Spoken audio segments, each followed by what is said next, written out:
entenderam. Felizmente ele veio a ser médico e pôde nos trazer essa informação enquanto eu fui seu aluno.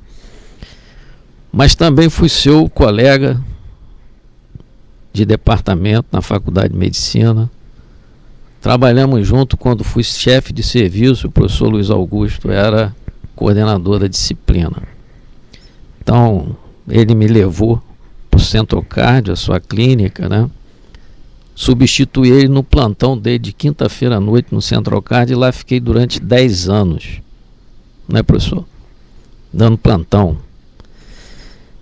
E muito aprendi ali e confesso que a minha vida privada de médico saiu daquela clínica, né? Ali eu fiquei conhecido na cidade como cardiologista e fiz a minha clientela e eu devo isso mais uma vez ao professor Luiz Augusto. Mas eu estou aqui para te perguntar algumas coisas, né? E você está não vou te chamar de senhor porque você pediu para não chamar. Então você está na segunda gestão da academia.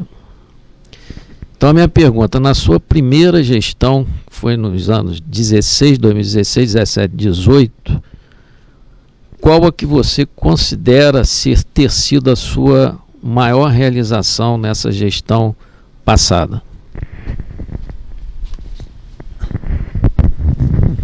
Primeiro, quero agradecer a pergunta, como agradeço de todos.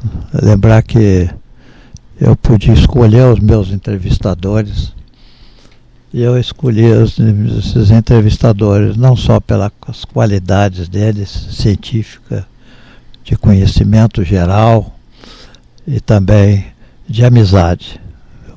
Foi esse o critério. O Nani, como ele disse,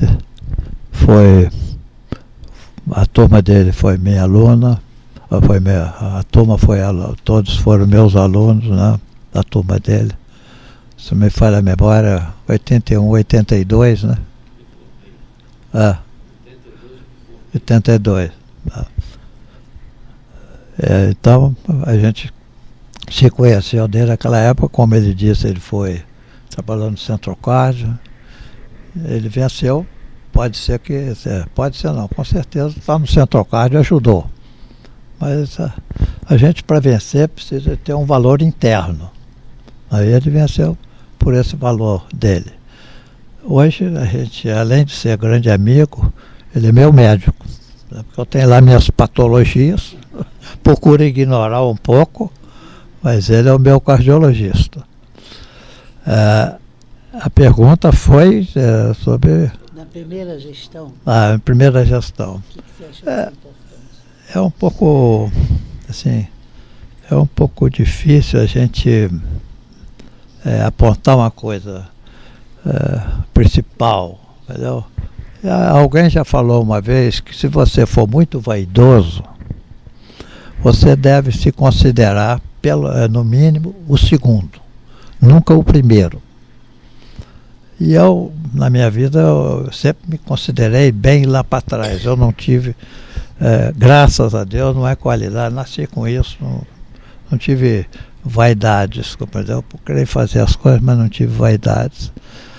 Então, também se aplica aí. O que é o principal, eu não sei dizer. Eu poderia dizer coisas que para trás, que eu já fiz na minha vida, que eu achei que foram importantes, e como presidente da CAMERG, eu criei aqui essa medalha presidencial, foi na minha gestão.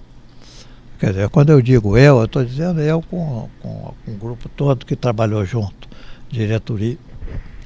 Nós criamos também o hino da CAMERG, que tem até uma história, se sobrar tempo depois, podem me perguntar, que aí eu conto a história, mas o hino da CAMERG, nós criamos o hino da CAMERG,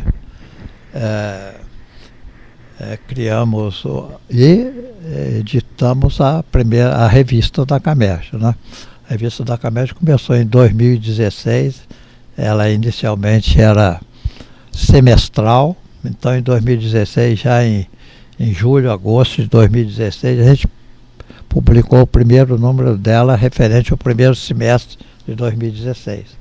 E estamos conseguindo manter até hoje, sendo que o ano passado, como as colaborações de matérias aumentaram e também o aporte financeiro de patrocinadores também aumentou, principalmente no valor dessas contribuições, nós podemos passar a revista então para quadrimestral. Então a partir do ano passado a gente está publicando 3 números por ano e não mais 2. Então acho que isso também foi uma grande realização. Outra coisa é a questão da comunicação, né? Hoje em dia a gente precisa muito se comunicar, por várias razões. E nós tínhamos aqui o site, ele já era um site mais ou menos, mas nós conseguimos aí, com o auxílio de pessoas que entendem, dar uma alavancada muito boa no site. Pena é que ele não é muito consultado pelos acadêmicos. O acesso ao site não é grande, mas é um site bastante explicativo, que traz todos os nossos assuntos, sobretudo aqui na CAMERJ. Então, eu acho que daquela época tem essas coisas, ao lado de que a gente sempre realizou muita palestra, muito simpósio, né? Cursos, né? Não só naquela gestão, como já vinha de antes, curso de eletro, curso de semiologia cardiovascular, curso de urgências e emergências médicas, simpósio, palestra, está tudo aí nos nossos anais, está tudo aí nas nossas atas, etc. Né? Eu não sei separar qual que foi melhor, pior, a gente vai fazendo. Muito bem, eu acho que a aquisição da revista indexada foi um avanço muito grande para a academia, no meu modo de entender. Gostaria de chamar outra vez a acadêmica Vânia. Antes de formular a minha pergunta, eu gostaria de dar ênfase o quanto nós estamos conhecendo os meandros da vida do Luiz Augusto. E hoje, no momento, eu vou te perguntar, Luiz Augusto. É o retrato de Dorian Gray. Qual mensagem que você enviaria aos estudantes de medicina para tornar a prática médica um ato mais humanístico?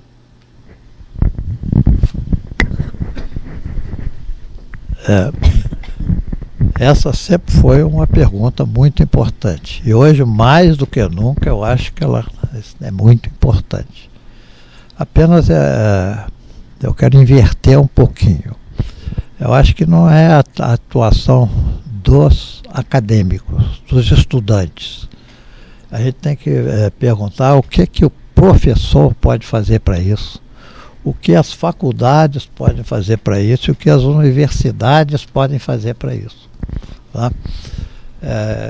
Eu sempre falo, eu não preciso ir lá atrás, na época do xamanismo e de outras práticas, né, do pagelança.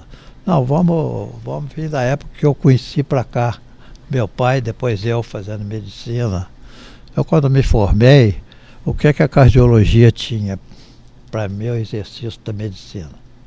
Além da anamnese, o exame físico, eletrocardiografia, raio-x de tórax e uns poucos exames laboratoriais. É o que eu tinha.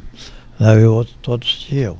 Hoje a coisa, o avanço foi terrível. Aliás, o avanço da medicina, ele começou a se acelerar, foi depois da Segunda Grande Guerra Mundial. Ele vem se acelerando. A medicina antiga era mais arte, e nas dobras da arte, humanismo. E a ciência e tecnologia eram muito pobres. Muito pobres. O médico tinha pouco recurso para fazer um diagnóstico, né? Tanto é que existe um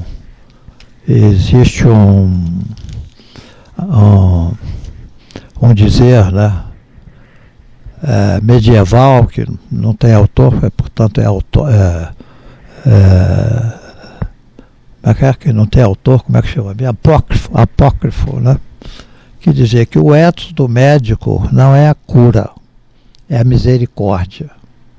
Quer dizer, o médico tendo pouca, né, condição de tratar e curar, e às vezes também condição de prevenir. Era muito menos que hoje, não tinha vacina, essas coisas. Então ele tinha que exercer o quê? O exercício da compaixão, né? De se sentir no outro. Então a arte médica era muito mais hipertrofiada do que a ciência médica. Mas os tempos, né, como já dizia Heráclito, flui, as coisas vão mudando. E vão mudando e sempre seguindo, né? Não tem nenhum rio que vai fluindo, ele flui para o mar, ele não volta à sua nascente. Então a gente vai acompanhando isso. E o que vem acontecendo, e é natural que eu acho que aconteça. A ciência e a tecnologia evoluíram muito, tá? E isso vem trazendo a arte da medicina junto com o humanismo, ele vem, de certa forma, diminuindo. Nós mesmos, médicos, estamos contribuindo para isso. Porque aí tem tecnologia fácil. Hoje o médico tem um sopro no coração, tem isso que aquilo, achou só um sopro, ele vai logo e pede um eco, e o eco resolve para ele. Tá? Antes não era assim, você tinha que conversar muito, você tinha que tocar o paciente, examinar muito, né? As coisas vão mudando. Agora mudou para pior ou melhor? Bom, se eu olhar aqui no Brasil, a expectativa de vida no início do século XX, que era de 34 anos, e ver a expectativa de vida que nós temos hoje, né? No início do século XX, o Brasil tinha 20 milhões de habitantes. Hoje nós temos 213 milhões de habitantes. Então, apesar de ter aumentado tudo isso, a expectativa de vida de hoje, se não fosse, hoje está em 76 anos, mas se não fosse a Covid, podia estar em mais. Então, alguma coisa eu tenho que reconhecer que melhorou, eu tenho que saber que a tecnologia veio para o bem. O que a gente precisa é fazer a nossa parte, né? A nossa parte de não deixar morrer, tudo vai mudando, pelo menos o médico ter o que hoje é muito falado, né? A inteligência artificial ao seu lado, sem ele perder um certo protagonismo.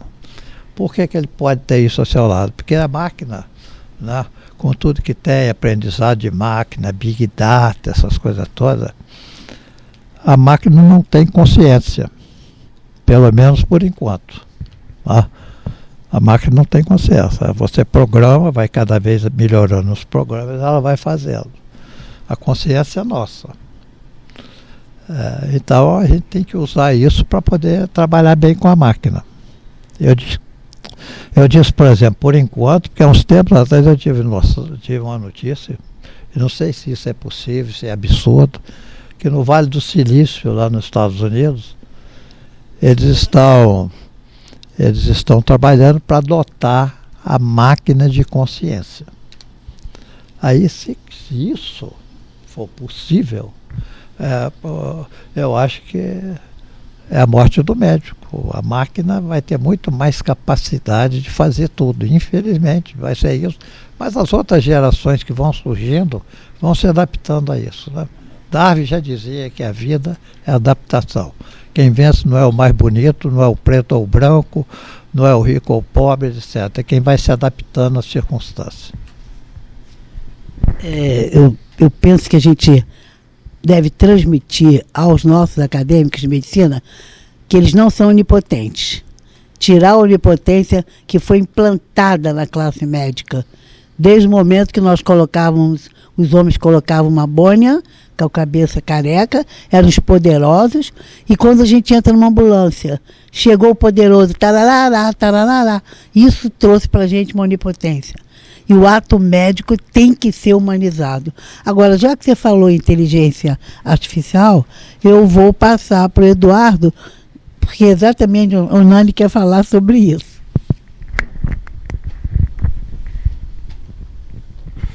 Pois Queria então pegar esse gancho aí da inteligência artificial. Quer dizer, na verdade, a inteligência artificial ela já vem acontecendo nas nossas vidas antes do início desse novo milênio. Nos anos 90, nós já tínhamos celular, por exemplo. E muita coisa de inteligência artificial vem dessa época. Então, já não é tão recente assim.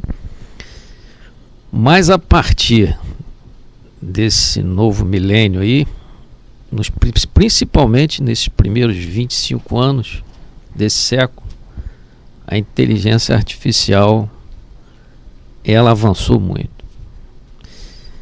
E eu acho, professor, que há uma certa incompatibilidade do exercício da medicina humanística com a inteligência artificial.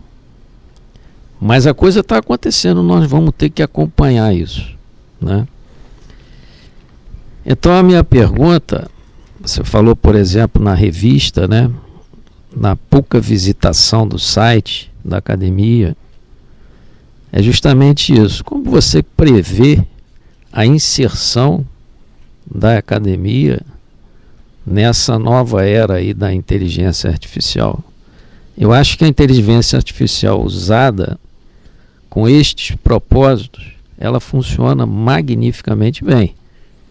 Mas da medicina eu tenho as minhas dúvidas ainda.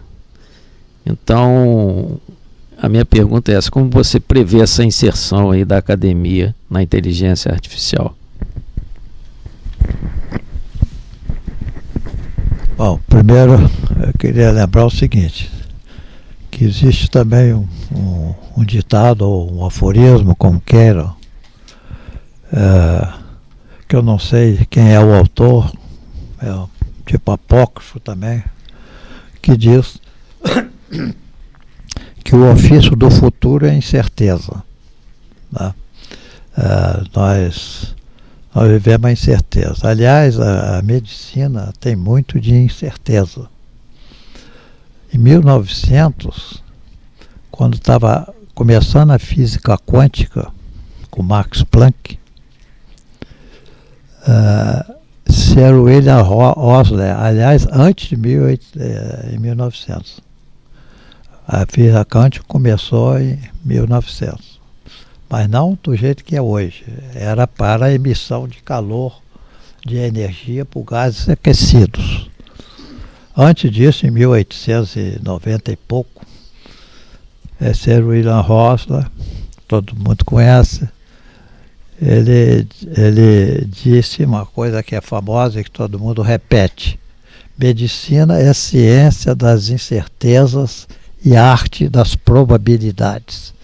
Ora, a física, a medicina clássica sempre acompanhou a física clássica. Ou seja, era uma relação de raciocínio lógico, de causa e efeito. Era uma questão de causalidade, né? Você ia montando as peças de um quebra-cabeça, etc., até fazer a figura do diagnóstico. Depois que apareceu a teoria, olha, mas a incerteza entrou na física quântica em 1927. Eu já escrevi sobre isso também, exatamente nesse nosso livro, que é Encantos Guardados. Ele entrou em 1927 com um jovem físico teórico alemão chamado Werner Heisenberg. Na época ele tinha 26 anos. E foi ele que colocou o princípio da incerteza, né? Era um princípio físico que dizia que uma partícula em movimento você não podia determinar ao mesmo tempo e com segurança a sua velocidade e a sua posição no espaço. Então isso revolucionou muita coisa. Ele revolucionou não só a física, como a medicina. Mas a medicina ainda continuou sendo a medicina clássica cartesiana, de causa e efeito. Mas essa coisa trouxe a medicina a questão da probabilidade, né? A estatística, os desvios padrões, vem tudo dessa época. E, então, Sir William Osler, na verdade, ele foi muito profético, né? Sem ser físico, deu uma definição quântica para a medicina. Isso já então vem ao longo do tempo. Como é que chama?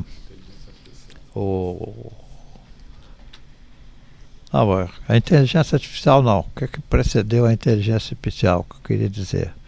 A questão de computadores, essa criação da informática. Ela começou na década de 30, até onde eu sei. Não sei se pode ter sido antes, mas começou, eram enormes computadores, que ocupavam espaços enormes. E ela veio progredindo, né? E depois veio a Segunda Guerra Mundial, como eu já disse antes, o progresso veio. E hoje você tem essas coisas aí, né? Porque antigamente você se comunicava por fumaça, depois com os telefones muito rudimentares, e hoje em qualquer lugar do mundo você se comunica com todo mundo, né? As mensagens por correio, por exemplo, são muito limitadas hoje em dia.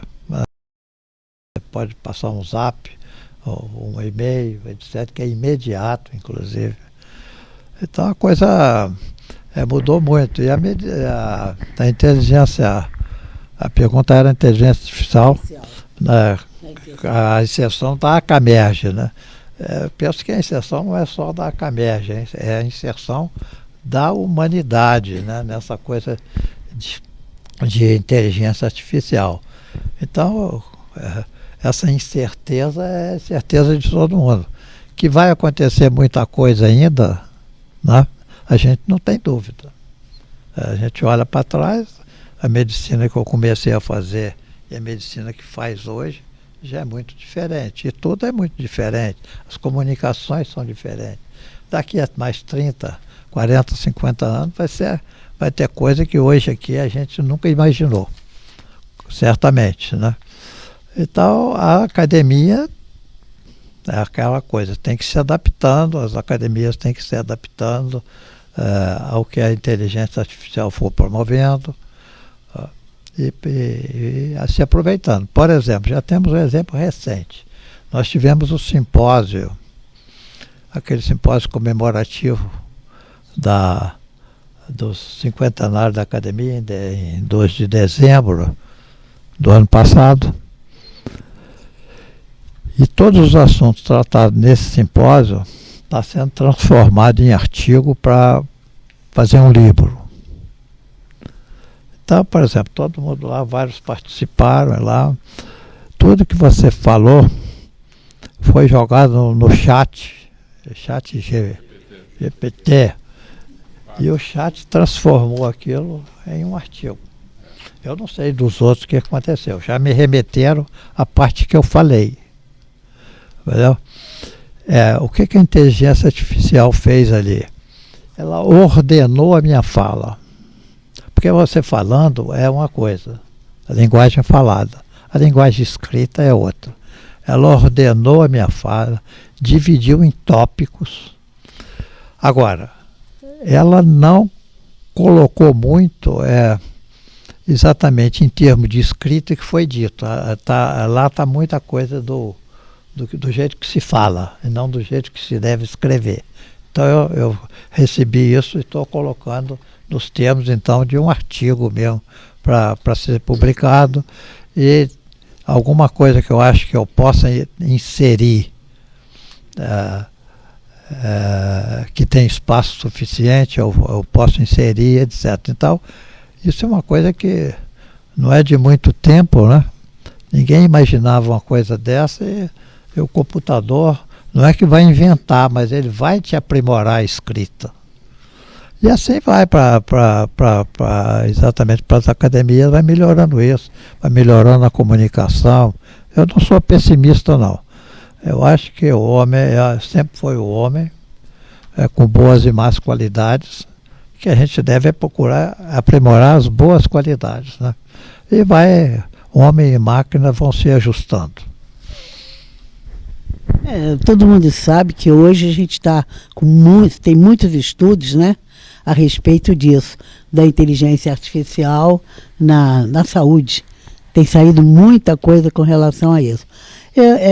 Vou fazer um paralelo. A pandemia foi muito ruim, mas nós aprendemos muito com a pandemia. Exato. E nós vamos aprender muito ainda com a inteligência artificial, com certeza. Como último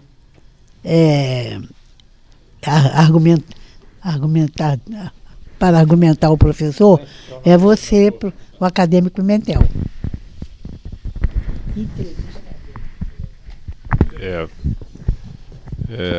Até fico emocionado porque me deixaram por último. Porque depois de tanta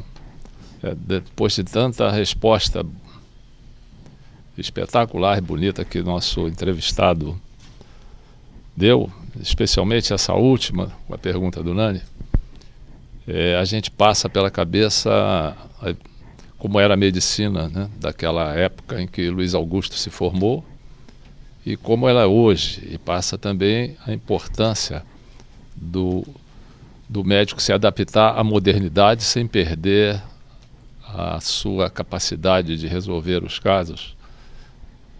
E eu pergunto a responsabilidade pessoal, né, num local onde ele não tem acesso algum, porque hoje nós temos acesso a essa tecnologia em qualquer cantinho do mundo com um aparelhinho celular.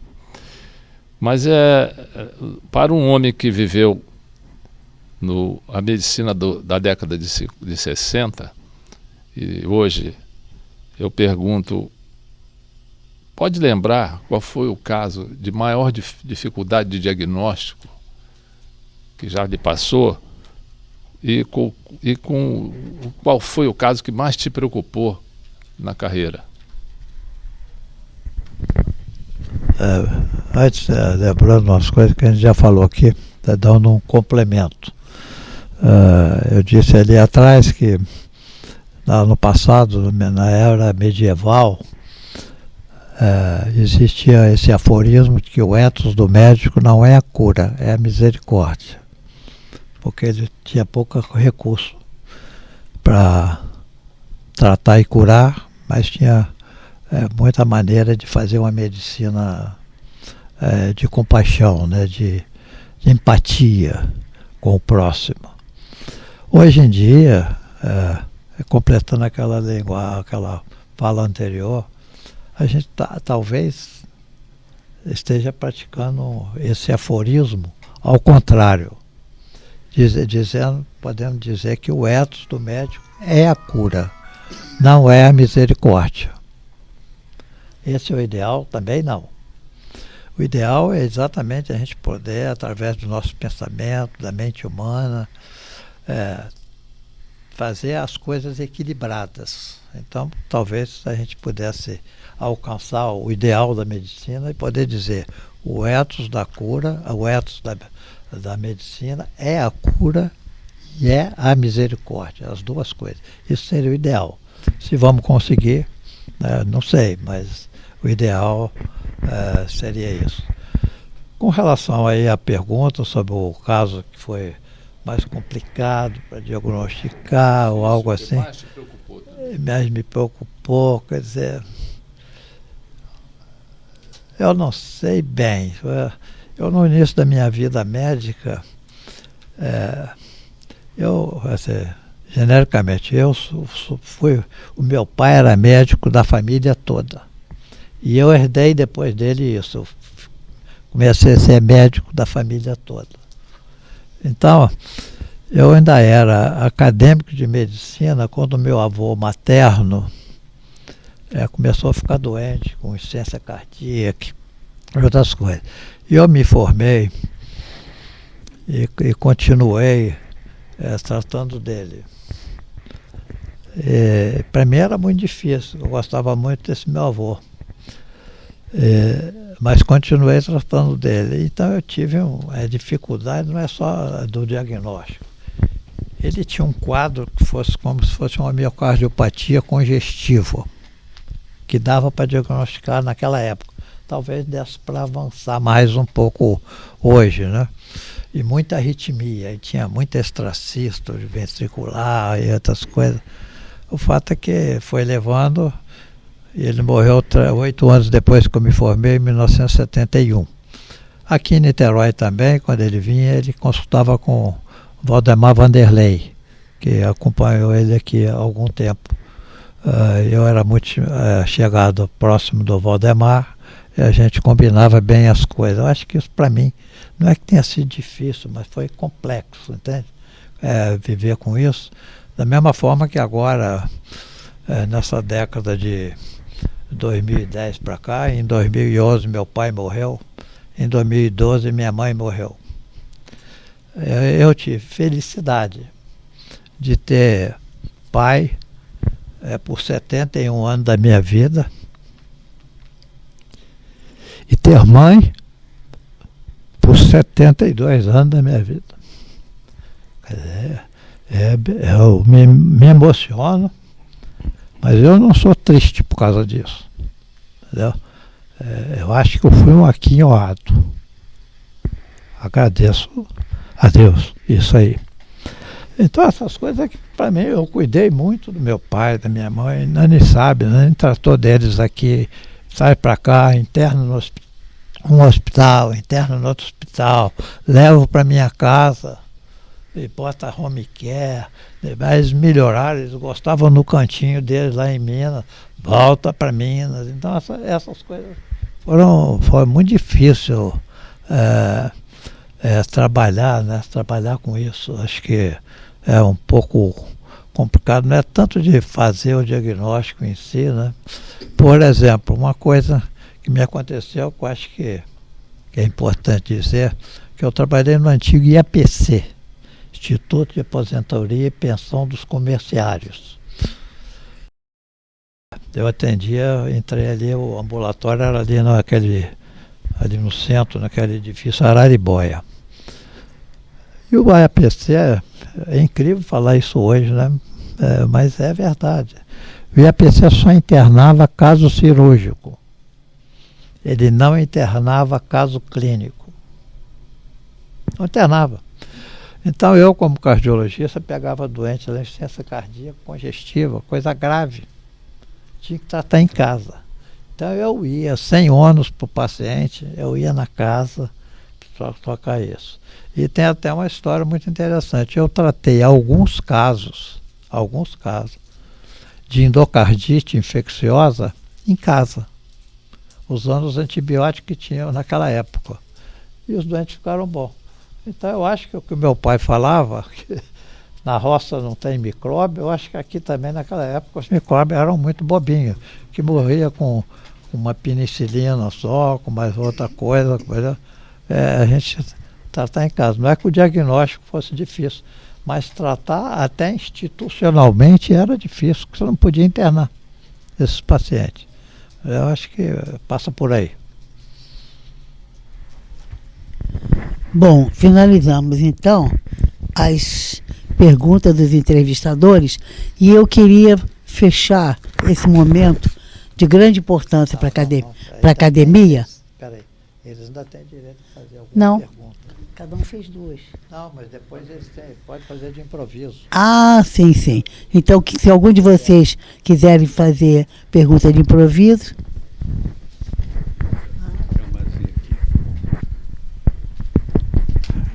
Há mais ou menos 23 anos, era até aniversário de 15 anos da minha filha, nós fomos fazer uma viagem. E eu li num cartaz, uma propaganda no metrô,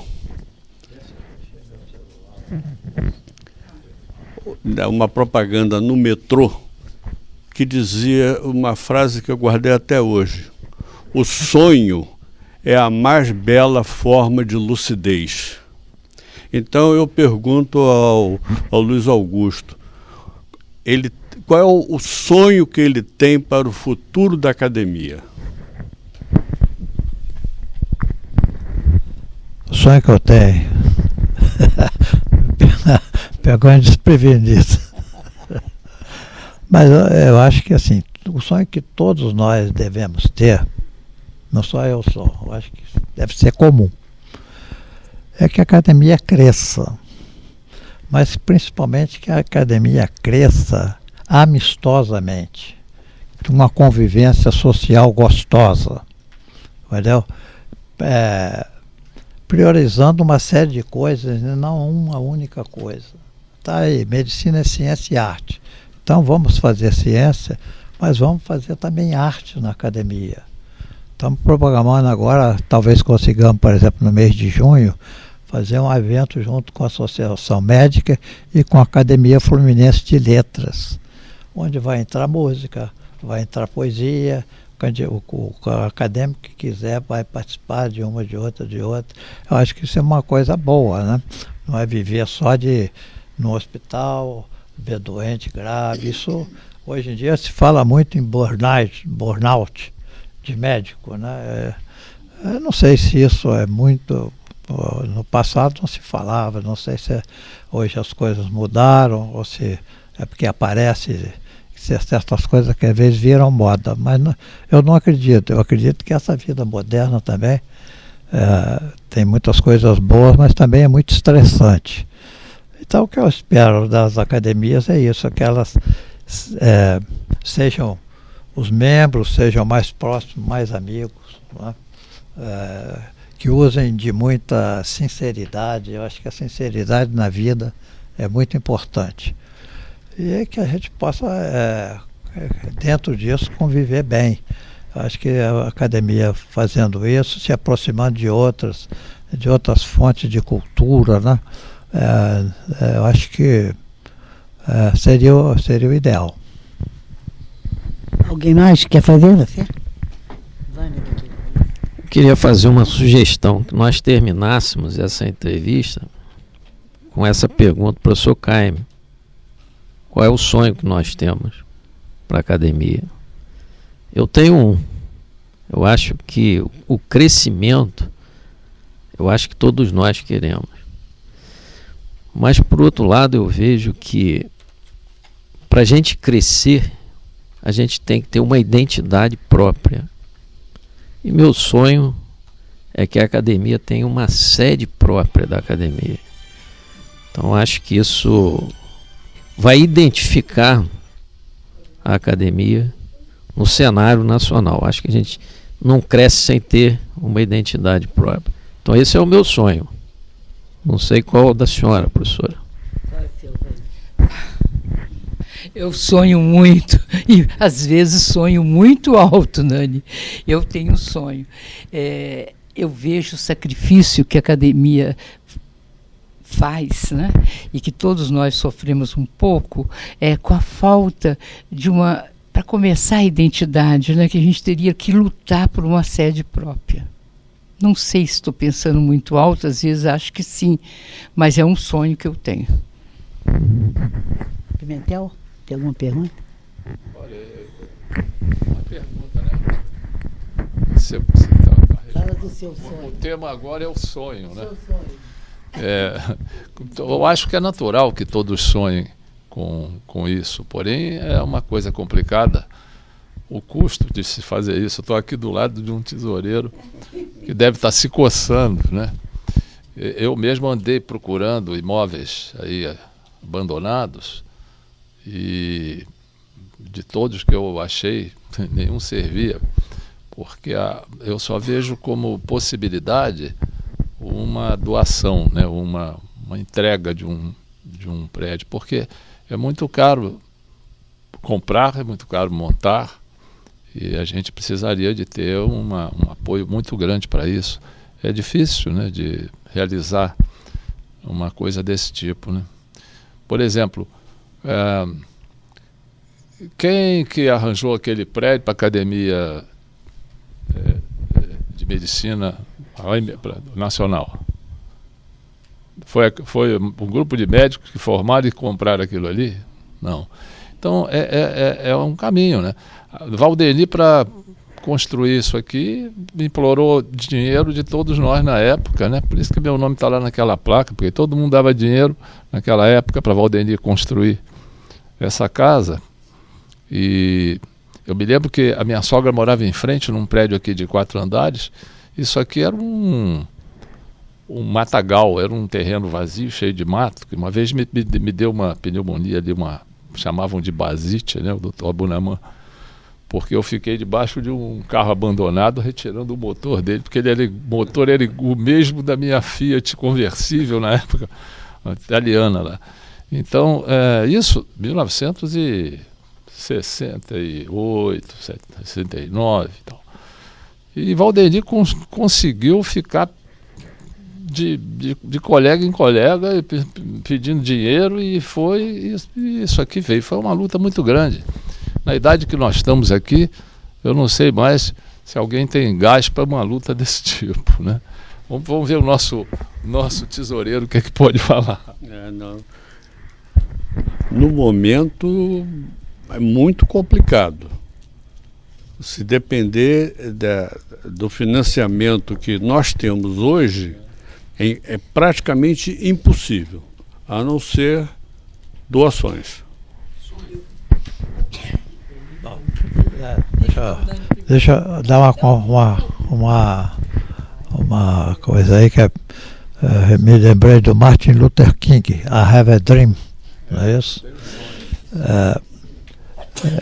O meu sonho, embora a academia seria bom ter uma sede própria, mas não é um sonho material. O meu sonho é um sonho mais de convívio social, que a gente possa conviver bem, entendeu? Que não tenha falsidade, que não tenha hipocrisia em nosso meio, entendeu? Que a gente possa trabalhar por bem da sociedade. Eu acho que nós, que somos médicos, fomos muito privilegiados. Nós alcançamos muita coisa, e acho que muita coisa a gente pode devolver para a sociedade. Eu procuro fazer isso. O Nani sabe que foi eu que criei no Antônio Pedro os ambulatórios de especialização. E todos os professores iam para o ambulatório de especialização. Na verdade, sobrou um ambulatório que ninguém escolheu.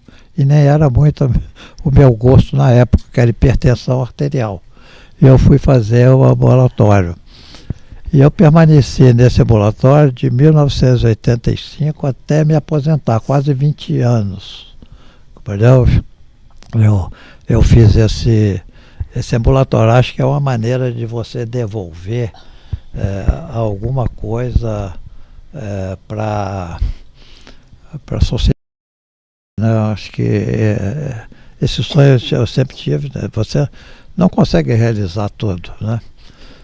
Eu lembro, por exemplo, de um professor que nós tivemos na UF de cardiologia, o professor Paulo Fender, que era uma inteligência brilhantíssima, brilhante, e um grande poeta. E ele tinha uma quadrinha dele que dizia assim: vem cá, meu coração, ó velho amigo, vamos ao cemitério, hoje finados. Tantos sonhos nós temos sepultados, sonhos de amor que eu já sonhei contigo. Então a gente tem sonhos sepultados. Eu acho que a gente tem que trabalhar para que a nossa vida não seja um cemitério de sonho. A gente tem que realizar sonhos. Nem sempre é possível. Então, com relação a essa parte gostaria de ter uma sede própria, mas como falou aqui o nosso tesoureiro, nós não temos condição hoje, né, de ter. Nós temos que procurar melhorar o que nós estamos aqui dentro, né, conseguir coisa melhor, isso aí, porque isso já teve. Eu, quando na primeira gestão, fui na prefeitura várias vezes. A primeira dela, logo depois de eleito, ainda não estava nem, era mês de dezembro.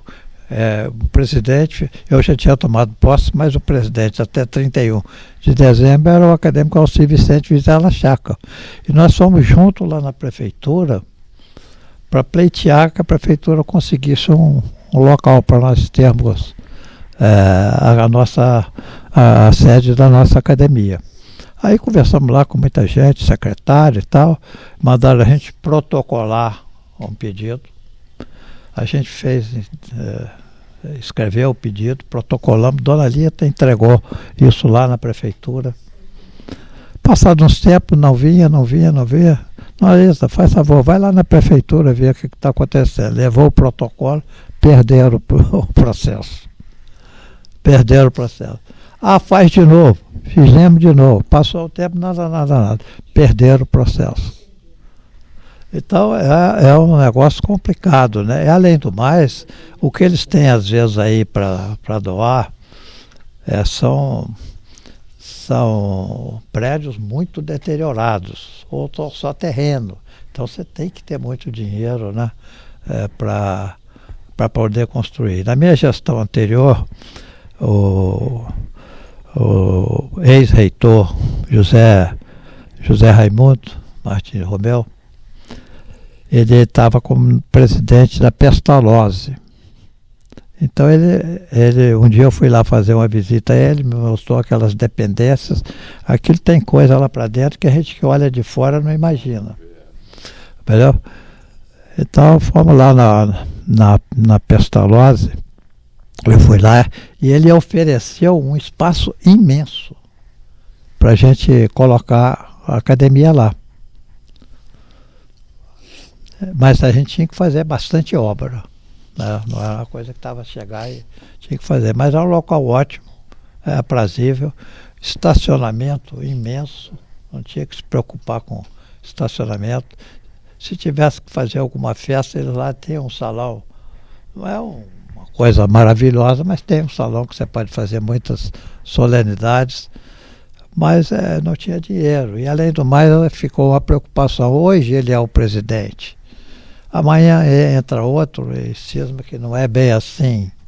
Então são essas dificuldades que infelizmente não está acontecendo. Mas eu queria, antes de encerrar, ou estar aberto para outras perguntas, lembrar uma coisa que eu falei que eu podia esclarecer depois. É sobre o incêndio do circo. Eu vejo muitas coisas publicadas na internet contando uma coisa da história do circo, que não corresponde à verdade total, completa. Entendeu?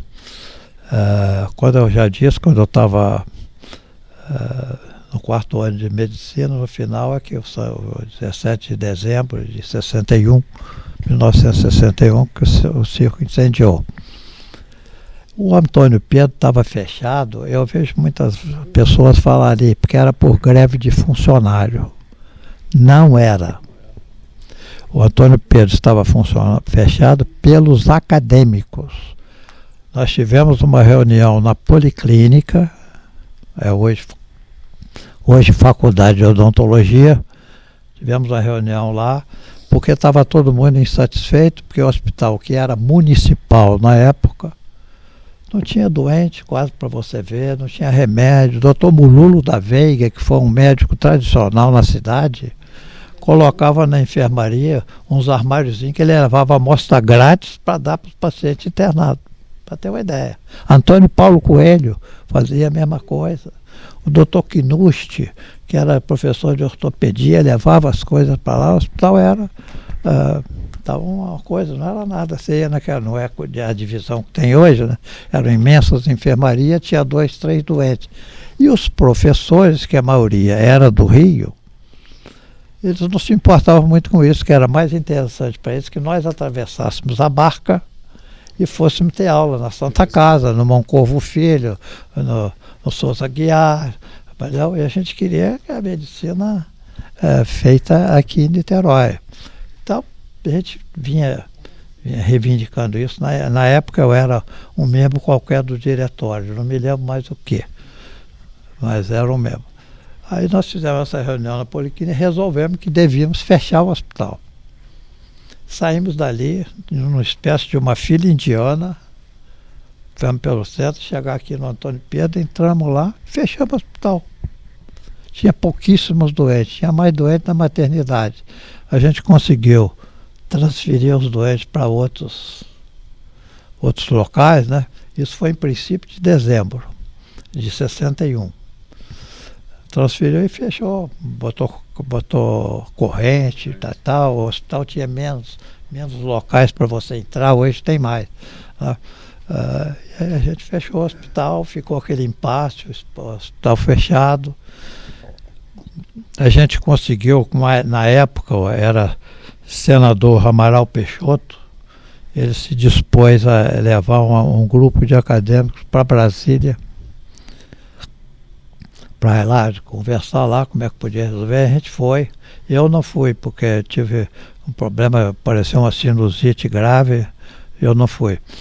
Mas outros foram por lá, ou seja, o hospital estava fechado por causa desse movimento dos acadêmicos. Greve de funcionário foi uma etapa seguinte, que a gente teve que ir funcionar o pronto-socorro no Hospital Psiquiátrico de Jurujuba. Aí sim, aí foi greve dos acadêmicos, dos funcionários. Mas o outro foi que a gente entrou no hospital, fechou o hospital. E às vezes até vinha a conversa, o governador mandou a polícia invadir o hospital.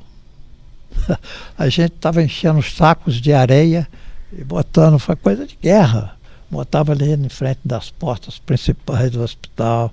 Mas aí veio o incêndio do circo, né? E fez abrir, né? Porque tinha que deixar, ninguém obstou, abriu. Mas naquela época o que aconteceu foi isso. Alguém mais? Bom, eu posso falar do meu sonho, né? Com a academia. Eu gostaria o seguinte, que nós deixássemos de ser imortais, místicos, porque tem muita gente que acha que a academia, nós somos imortais para tomar o chá das 5, ao modelo da Nacional, o que não acontece aqui conosco. Então eu queria exatamente o que está acontecendo, que a gente saia da imortalidade mística e possamos ser uma imortalidade real, tendo as nossas sessões científicas, transmitindo o nosso conhecimento, fazendo curso, enchendo essa sala de alunos de medicina e de outros profissionais, que a gente não fique só com médicos. Nós não podemos trabalhar sozinhos. Então não adianta ser imortal místico e não ter o pé no chão. Eu quero que a academia tenha o pé no chão. E eu queria terminar esse evento agora dizendo o seguinte, Luiz Augusto, assim eu tenho a intimidade de chamar, teve uma importância muito grande na história da minha vida. Luiz Augusto foi o cardiologista da mãe de Wilson e do pai de Wilson. A mãe, seu Hernani e Dona Celina. Dona Celina viveu 97 anos porque ela obedeceu 2 médicos nessa cidade. Um, que era o Luiz Augusto, e outro que era o Dilza Vital.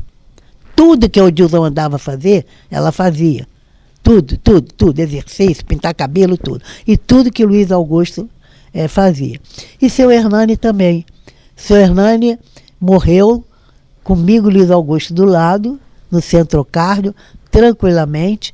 Então ele teve um papel muito importante nas nossas vidas. E eu fui a primeira médica a entrar nessa academia. Eu entrei em 1994. A minha posse foi no Teatro da UF. Olha só a importância que era naquela época. Mas o Guaste, que eu trabalhei anos e anos com Guaste anatômico, que eu comecei minha carreira acadêmica na neuroanatomia, na anatomia pela odontologia, ele nunca me trouxe para cá. Quer dizer, quando o Luiz Augusto veio, ele me trouxe. Claro que naquela época também eu estava muito ocupada fazendo milhões de coisas malucas na demência, na geriatria, criando, inventando coisas. Meu tempo era muito menor. Quando o Luiz Augusto entrou, eu já estava realmente com tempo maior. Mas quem me trouxe de volta para cá, mais participativa, foi o Luiz Augusto. O Guaste não conseguia me trazer, eu nunca tinha tempo. Então, eu acho que o Luiz Augusto, na minha história de vida, tem uma importância muito grande. Ele era muito querido pelo Wilson, pelo pai, pela mãe, e ele traz, vou tornar a repetir, o atendimento humanizado ao seu paciente, que ele aprendeu lá atrás, naquela cidadezinha do interior, com aquele médico da cidade, aquele médico de família real. Então, eu queria agradecer a participação. Tá, eu queria agradecer muito a participação. É importante que a gente faça isso, sim. É importante que não se que a visibilidade da academia seja feita, não a sombra da Nacional. Quer dizer, a cidade do Rio de Janeiro que fez uma academia. Quer dizer, isso é por quê? Porque a sede da estadual está em Niterói. Isso é querer desqualificar a nossa cidade de Niterói. No entanto, gente, eu trago na minha vida uma história de reconhecimento dessa cidade de Niterói, não só no Brasil, internacionalmente. Sempre, aonde eu fui, que levava Niterói, a respeitabilidade dessa cidade é muito grande. E o Rio vai e faz uma academia do Rio de Janeiro. Eu queria agradecer e a importância de estar aqui hoje, Luiz, como sua vice e fazendo essa entrevista com você. Agradecer a todos. Como eu disse aqui, eu escolhi pessoas que têm o seu brilho próprio, mas que principalmente são meus amigos. E eles estavam à vontade para fazer a pergunta que quisessem, fizeram a pergunta. Se alguém ainda quer perguntar mais alguma coisa, pode perguntar, ainda nós temos um tempinho, mas o principal que eu quero agora é exatamente agradecer a presença de todos e lembrar uma coisa. Essa Memórias da Camerge, ela foi feita exatamente para preservar as coisas, né, do passado e para ajudar a projetar o futuro. Na mitologia romana tem uma espécie de deus chamado Janus, qualquer coisa parecida, que ele é biface. Ele tanto olha uma face para frente como para trás. Ele é retratado na face que olha para frente, jovem. E na face que olha para trás, ele é retratado velho. Eu acho que a academia mais ou menos deve ser assim. Ou seja, para construir o futuro, você tem que olhar para trás. E o passado, hoje aqui, nesse momento, nós somos presentes. Na hora que terminar essa reunião, isso aqui que aconteceu já passou a ser passado. E tem muita gente que não, o que passou, passou. Vamos fazer. Não é o que passou, passou. O que passou tem que ser analisado. O que eu fiz, o que eu acertei, o que eu errei, o que ficou, o que eu vou usar para tentar fazer alguma coisa melhor, né? Sempre melhor lá para frente. Então, eu quero dizer que eu tive um prazer muito grande estar aqui hoje e lembrar que eu estou dando essa entrevista, não é uma questão de preferência por ser o presidente da Camerge, né? A Memória da Camerge foi idealizada para entrevistar primeiro os fundadores. E nós ainda tem fundador vivo que não foi entrevistado, mas não é por questão nossa, é por causa de saúde, de outras coisas desses fundadores. Aí nós passamos depois a entrevistar quem?